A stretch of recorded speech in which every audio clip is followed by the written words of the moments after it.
Good afternoon and welcome to the Good Plates Kitchen. Today we are reviewing the BtcLink thermometer. Now this is a thermometer similar to, if you've ever heard about it, this is similar to the meter thermometer, which is quite expensive.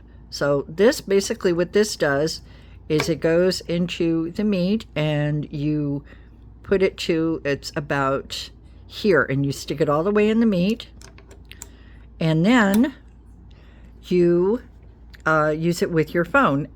And here it comes with a charger, and there's an app for it, and the app will tell you when the meat has reached the temperature that you want.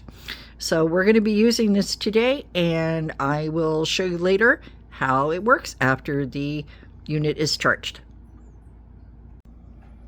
Okay, now the probe is fully charged and I have married it to my phone via Bluetooth, and I will be putting some screenshots of that on there as well so you could see it later.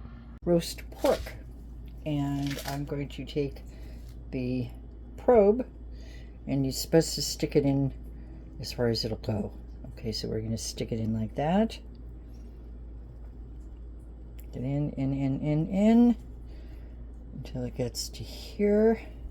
Make sure that whatever it is you're cooking, that the point is not coming out. So we have like this.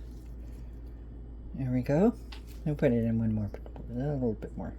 There we go. Now it's really in there. Okay. Okay, so the pork is in, and what you do, it'll give you a menu here, and I chose pork, and I chose 136.4 is my target, and you can see that it's right now it's 25.3 degrees Fahrenheit internally, and the probe is completely charged, and we will see what it looks like and when it's done. And here it is, our wonderful roast made with our wonderful probe thermometer, and it is perfectly cooked and we can't wait to eat it. Thank you for joining me on The Good Plate. See you next time.